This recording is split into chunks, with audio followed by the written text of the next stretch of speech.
नमस्कार दिदी मित्रांनो, मी आशिष करतो आपल्या मराठी युट्यूब चॅनल माहिती सातारामध्ये. आज आपण या व्हिडिओ बघणार आहोत की महाडीबीटी पोर्टलमध्ये एक नवीन अपडेट आलेला आहे. तो कोणता आहे तो पण बघणार आहोत आणि हा खूप महत्त्वाचा अपडेट आहे. हा सर्व विद्यार्थ्यांनी लॉग इन करून चेक करायचा. आला असेल तर काय करायचं, आला नसेल तर काय करायचं सांगणार आहे. त्याआधी तुम्ही आपल्या चॅनल नवीन असाल तर चॅनल सबस्क्राईब करू विसरू नकाच. अशी नवीन अपडेट माहिती तुमच्यावर पोहोचली जाईल. तर आपण बघूया की महाडीबीटी पोर्टलमध्ये कोणता एक नवीन अपडेट आलेला आहे आणि काय करायचं आपल्याला. सर्वप्रथम तुम्ही महाडीबीटी पोर्टल लॉग इन करून घ्यायचे. लॉगिनची लिंक तुम्हाला मी डिस्क्रिप्शन देईन. तिथं तुमचा युजर ID पासवर्ड टाकून तुम्ही लॉग इन करा. जर तुम्हाला तुमचा युजर ID पासवर्ड माहीत नसेल किंवा युजर ID विसरलाय, पासवर्ड विसरलाय तर तो सही करायचा. याचा पण व्हिडिओ मी आपल्या प्ले लिस्टमध्ये आहेत, तिथं तुम्ही बघू शकता.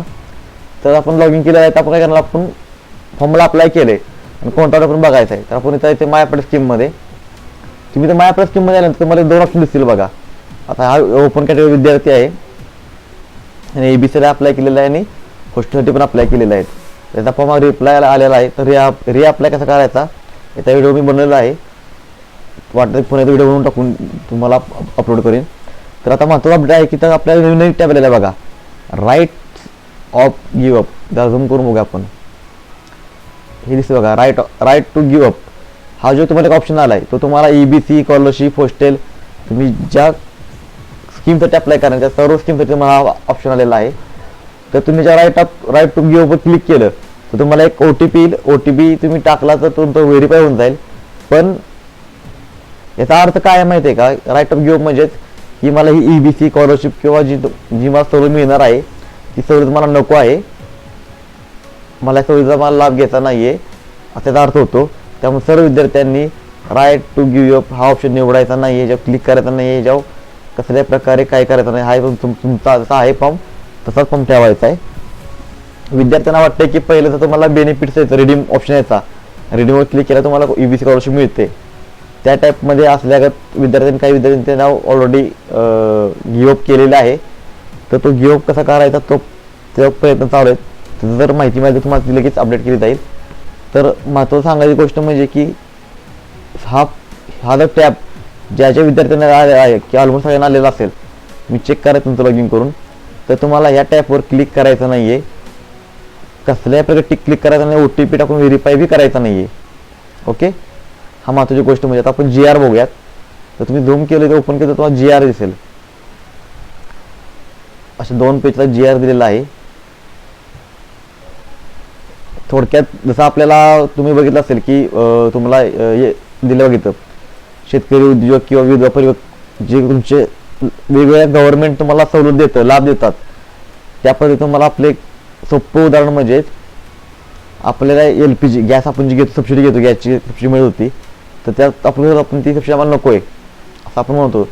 त्या पद्धतीप्रमाणे इथं बी तुम्हाला हा ऑप्शन दिलेला आहे की मला या स्कॉलरशिपचा, मला या स्कीमचा लाभ नको आहे आणि त्याद्वारे मी तुम्हाला गिव्ह अप करतोय. थोडक्यात म्हणजे मला ही स्कॉलरशिप, EBC स्कॉलरशिप मला नको, मी फी भरायला किंवा मी सगळं सक्षम आहे आणि याचा लाभ इतर लोकांना व्हावा. त्या तुम्ही ज्या सबसिडी माफ करणार आहे की जी स्कीमचा तुम्ही गिव्ह अप करणार आहे त्यासाठी जर तुम्हाला काय म्हणतो आपण, जर तुम्हाला फी भरायला किंवा तुम्हाला पैसे भरायची तयारी असेल तर तुम्ही राईट ऑफ गिव्ह हा ऑप्शन निवडू शकता. पण ज्या अर्थी आपण EBC स्कॉलरशिप अप्लाय करतोय त्या अर्थी आपली आर्थिक क्षमता नसल्यामुळे की आपण तेवढी फी भरू शकत नाही, म्हणून तर आपण EBC स्कॉलरशिप भरत असतो ना. तर महत्त्वाचं आहे की सर्व विद्यार्थ्यांनी लक्षात ठेवायचे की या राईट ऑफ गिव्ह या बटनावर क्लिक करायचं नाही आहे. तुम्ही जर ते क्लिक केलं आणि तुम्हाला विंडो येईल, ते विंडोमध्ये OTP टाकून जर क्लिक केलं तर तुम्हाला सबसिडी मिळणार नाही, तुम्हाला तुमची स्कॉलरशिप वगैरे काही मिळणार नाही. त्यामुळं सर्व विद्यार्थ्यांना महत्त्वाचं आणि प्रामाणिकपणे सांगण्याचं काम म्हणजे या टॅबवर क्लिक करायचं नाही आहे. तर हे अशा प्रकारे आहे. जर कुणी चुकून क्लिक केलं आहे, ऑलरेडी क्लिक केला असेल किंवा काय असेल तर कमेंट करा. आपण त्याच्यावर परत तो ऑप्शन कसा निवडायचा किंवा परत ती स्कीम किंवा योजना किंवा तुमची स्कॉलरशिप परत तुम्हाला कशी मिळवता येईल यासाठी आपण काय करता येईल आपण माहिती घेऊयात आणि त्याची तुम्हाला माहिती सांगण्यात येईल तुम्हाला. तर तुम्हाला माहिती कशी वाटली कमेंट करून सांगा. तुम्ही चॅनल नवीन असाल तर चॅनल सबस्क्राईब विसरू नका, म्हणजे अशी नवीन अपडेट मला तुमच्यावर पोहोचत जाईल. तर महत्त्वाची गोष्ट म्हणजे पुन्हा एकदा सांगायचं म्हणजे की तुम्ही राईट टू गिव्ह अपवर कुणीही क्लिक करायचं नाही आहे. थँक्यू. जय हिंद, जय महाराष्ट्र.